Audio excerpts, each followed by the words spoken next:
Genesis chapter 46. Pumunta ang pamilya ni Jacob sa Egypt. Umalis nga si Jacob papuntang Egypt, dala ang lahat ng ari-arian niya.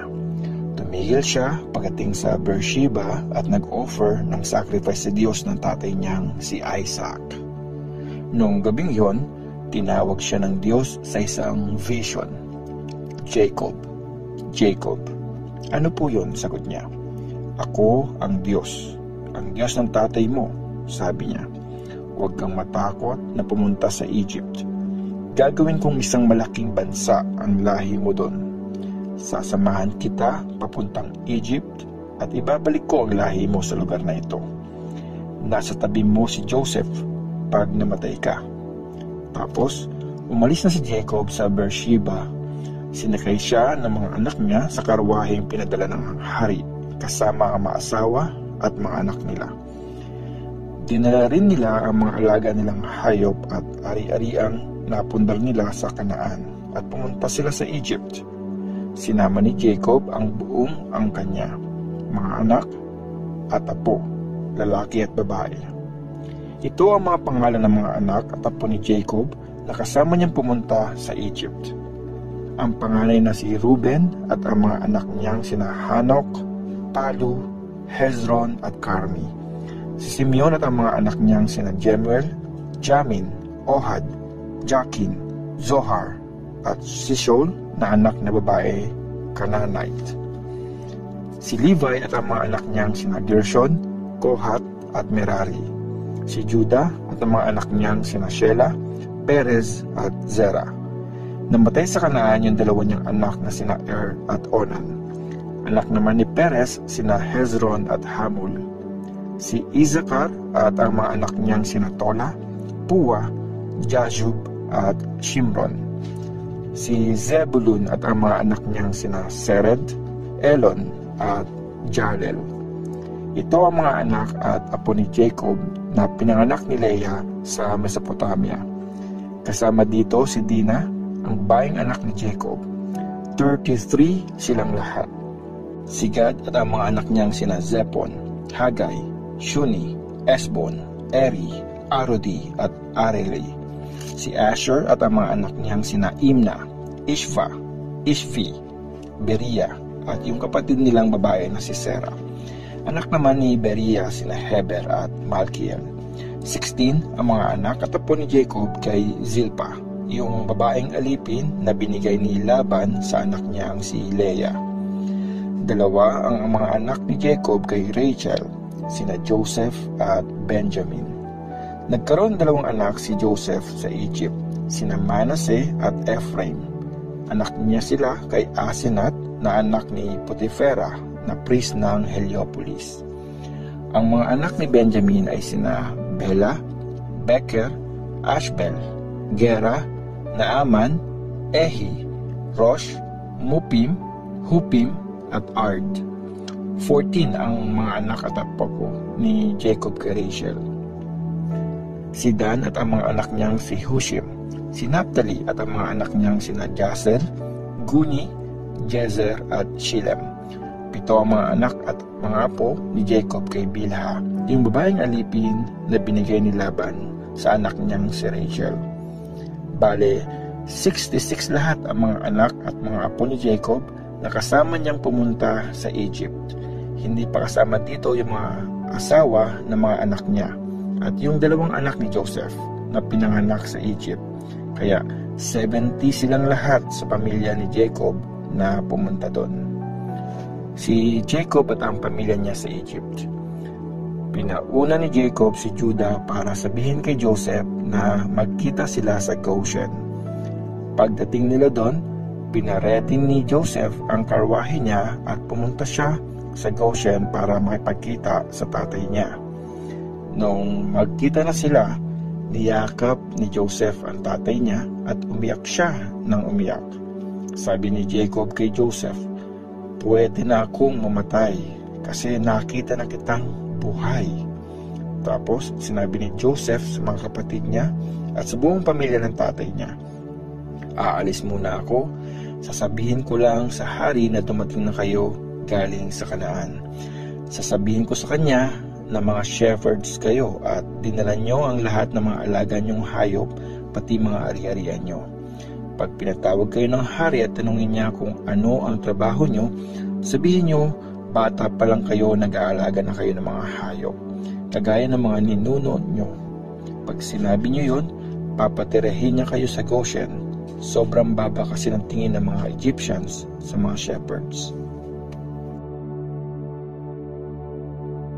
Genesis chapter 47. Pumunta nga si Joseph sa hari at sinabi, dumating na po ang aking tatay at mga kapatid galing Kanaan. Dala nila yung mga alaga nilang hayop, mga baka at lahat ng ari-arian nila. Nasa Goshen po sila ngayon. Tapos, pinakilala ni Joseph sa hari yung 5 kapatid niya. Tinanong sila ng hari, ano ang trabaho nyo? Sumagot sila, mga shepherd po kami, gaya ng mga ninuno namin. Nagpunta po kami dito para tumira sa bayan nyo. Malala na po kasi ang tagutom sa Kanaan at wala na din makain ang mga alaga namin. Kung okay lang po sana, payagan nyo kaming tumira sa Goshen. So, sinabi ng hari kay Joseph, nandito na ang tatay at mga kapatid mo. Since ikaw naman ang governor ng buong Egypt, ibigay mo sa kanila yung best na lugar dito. Patirahin mo sila doon sa Goshen. Kung may mahusay sa kanilang magpastol, sila ang gawin mong in charge sa mga alaga kong hayop. After nun, dinala ni Joseph ang tatay niya at pinakilala sa hari. Tapos, blines ni Jacob ang hari. Tinanong ng hari si Jacob, ilang taon na po kayo? Sumagot siya, mga 130 years na po akong nagpapalipat-lipat sa iba't ibang lugar. Maiksi ang buhay ko at mahirap kumpara sa mahabang buhay ng mga ninuno ko nung palipat-lipat din sila. Blines ulit ni Jacob ang hari at saka siya umalis. Pinatira nga ni Joseph ang tatay niya at mga kapatid niya sa Egypt. Binigay sa kanila ang best na lugar malapit sa Rameses, gaya ng inutos ng hari. Binigyan din niya ng pagkain ang tatay niya, mga kapatid at ang lahat ng kamag-anak niya, base sa dami ng anak nila. Ang tagutom. Lalong lumala ang tagutom. Wala ng pagkain kahit saan. Sa sobrang gutom, nanghina na mga nakatira sa Egypt at Kanaan. Binenta ni Joseph ang mga pagkain sa mga tao. Inipon niya ang mga perang kinita at dinala sa palasyo. Nung wala nang pambili ang mga taga-Egypt at Kanaan, lumapit sila kay Joseph at sinabi, bigyan mo kami ng pagkain, mamamatay na kami sa gutom, wala na kaming pera. Sumagot si Joseph, kung wala na kayong pera, ibigay niyo na lang sa akin yung mga alaga niyo. Papalitan ko ng pagkain. Dinala nga nila kay Joseph ang mga alaga nilang kabayo, tupa, kambing, baka at donkey. At pinalitan niya yon ng mga pagkain. 1 taon silang binibigyan ni Joseph ng pagkain kapalit ng mga hayop nila. After 1 year, lumapit ulit sila kay Joseph at sinabi, Sir, alam niyo pong wala na kaming pera at nasa inyo na rin ang mga hayop namin. Wala nang natira sa amin kundi ang mga sarili namin at mga bukid. Tulungan niyo po kami. Hahayaan niyo ba kaming mamatay at mapabayaan ang mga bukid namin? Bigyan niyo kami ng pagkain at mga buto na pwede naming itanim kapalit ng mga sarili namin at mga bukid. Okay po sa amin na maging alipin kami ng hari. Binili nga ni Joseph ang lahat ng lupain sa Egypt para sa hari. Sa sobrang gutom, napilitan ang mga Egyptians na ibenta ang mga bukid nila, kaya napunta sa hari ang lahat ng lupain. Ginawa rin ni Joseph na alipin ng hari ang lahat ng nakatira sa Egypt. Yung lugar lang na may priest ang hindi niya nabili. Hindi kailangang ibenta ng mga priest yung lupa nila kasi binibigyan sila ng hari ng allowance para mabuhay. Tapos, sinabi ni Joseph sa mga tao, makinig kayo. Ngayon, binili ko na kayo at ang mga lupa nyo para sa hari. Ito na yung mga buto na itatanim nyo sa bukid. Sa panahon ng anihan, ibibigay nyo sa hari ang 20% ng harvest nyo. Tapos yung natira, pwede nyo ulit itanim o ipakain sa mga pamilya nyo. Sabi nila, "Sir, ang bait niyo po sa amin. Niligtas nyo kami. Okay po sa amin na maging alipin kami ng hari." So, gumawa si Joseph ng batas sa Egypt na ang 20% ng mga ani ay mapupunta sa hari. Hanggang ngayon, pinapatupad pa ang batas na yan. Yung lupa lang ng mga priest ang hindi napunta sa hari. Ang huling request ni Jacob. Sa Egypt na nga tumira ang mga Israelites, dun sa may Goshen. Nagkaroon sila ng mga ari-arian dun at dumami pa ang lahi nila. 17 years tumira si Jacob sa Egypt at umabot siya ng 147 years old. Nung malapit na siyang mamatay, tinawag niya si Joseph at sinabi, "Anak, may request sana ako sa iyo. Ilagay mo yung kamay mo sa gitna ng mga hita ko at mangako ka na hindi mo ako ililibing dito sa Egypt. Gusto kong malibing kasama ng mga ninuno ko. Ilabas mo ako dito sa Egypt at ilibing mo ako kung saan sila nakalibing." Sumagot si Joseph, "Opo tay, gagawin ko yang sinabi mo." Sabi ni Jacob, "Mangako ka." At nangako nga si Joseph. Tapos, yumuko si Jacob at nagpray sa may higaan niya. Genesis chapter 48. Blines ni Jacob sina Ephraim at Manasseh. Dumating ang panahon, may nagsabi kay Joseph na may sakit ang tatay niya. Kaya dumalaw siya kasama ang dalawa niyang anak na si Manasseh at Ephraim. Nung malaman ni Jacob na dumating si Joseph, pinilit niyang bumangon at umupo sa kama. Tapos sinabi ni Jacob kay Joseph, "Nung nasa luz ako doon sa Kanaan, nagpakita sa akin ng Diyos na mapangyarihan sa lahat at blines niya ako. Sabi niya sa akin, pararamihin ko ang lahi mo at gagawin ko silang malaking bansa. Ibibigay ko sa kanila ang lugar na ito at magiging kanila ito forever." Sabi pa ni Jacob, "Joseph, sa akin mo ibibilang yung 2 mong anak na pinanganak dito sa Egypt bago ako dumating. Kagaya ni Ruben at Simeon, anak ko rin sina Ephraim at Manasseh.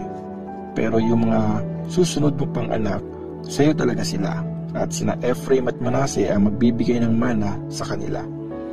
Ginagawa ko ito para sa nanay mong si Rachel. Nung papalik ako galing sa Mesopotamia, namatay siya sa Kanaan, malapit sa Ephrath, at sa sobrang lungkot ko doon ko siya nilibing sa tabi ng daan pa Ephrath. Ito yung tinatawag na Bethlehem ngayon." Nung makita ni Jacob ang mga anak ni Joseph, tinanong niya, "Sino ang mga ito?" Sumagot si Joseph, "Mga anak ko po. Sila yung binigay sa akin ng Diyos dito sa Egypt." Sabi ni Jacob, "Ilapit mo sila sa akin para ma-bless ko sila." Matanda na nun si Jacob kaya malabo na ang mata niya.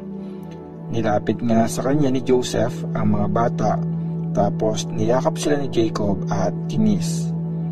Sabi niya kay Joseph, "Akala ko hindi na kita makikita, pero hinayaan ngayon ng Diyos na makita kita, pati ang mga anak mo."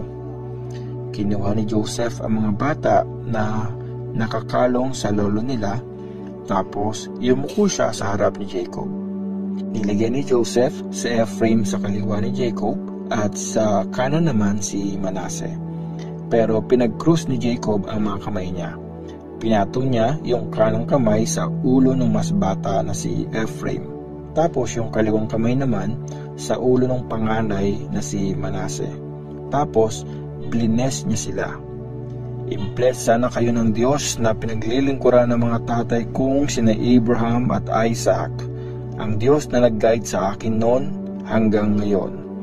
I-bless sana kayo ng angel na nagligtas sa akin. Dahil sa inyo, maaalala ang pangalan ko, pati yung mga tatay kong sina Abraham at Isaac. Magkaroon sana kayo ng maraming anak.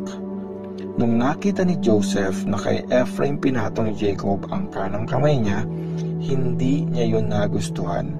Hinawakan niya ang kamay ng tatay niya na nasa ulo ni Ephraim para ilipat sa ulo ni Manasseh. Sabi niya, "Tay, ito po ang panganay. Sa kanya niyo ipatong ang kanang kamay niyo." Pero tumanggi si Jacob at sinabi, "Oo anak, alam ko. Magiging malaking bansa ang lahi ni Manasseh, pero magiging mas malaking bansa ang lahi ni Ephraim kesa sa kanya. Magiging maraming bansa ang lahi niya."